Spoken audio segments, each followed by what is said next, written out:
আজকে একটা wall hanging বানাবো। তার জন্য একটা খালি সেলোটেপের রিল নিয়েছি। তো রিলটার উপর ভালো করে সুতলি দড়ি পেঁচিয়ে দিতে হবে, আর একটি মাত্র ফুটো রাখতে হবে, ওই ফুটোটা দিয়েও সুতলি দড়ি বেঁধে দিতে হবে। এটা করতে বেশ খানিকটা সময় লেগেছে। তো দেখো, জিনিসটা কিছুটা এই প্রকারের দেখতে হবে।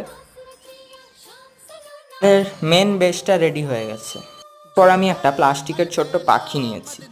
এখানে পাখিটা তোমরা মোল্ডিড ক্লে দিয়েও বানিয়ে নিতে পারো। তো দেখো, এটার উপরে আমি ভালো করে হোয়াইট কালার করে নিচ্ছি। পাখিটা প্রায় আমার কালার করা হয়ে গেছে, একটু শেড দিয়ে নিচ্ছি। এরপর আমি কিছু প্লাস্টিকের যে ফেক প্ল্যান্টগুলো হয় সেগুলো নিয়েছি কয়েকটা। এগুলো দিয়ে আমরা পুরোটাকে ডেকোরেট করব। সব কটাকে আমরা ভালো করে গ্লু দিয়ে চিটিয়ে নিচ্ছি।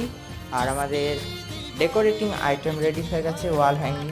জিনিসটা তোমাদের কেমন লাগলো অবশ্যই কমেন্ট করে বলবে। খুব তাড়াতাড়ি আমি আরও অনেক নতুন ক্রাফট নিয়ে আসছি।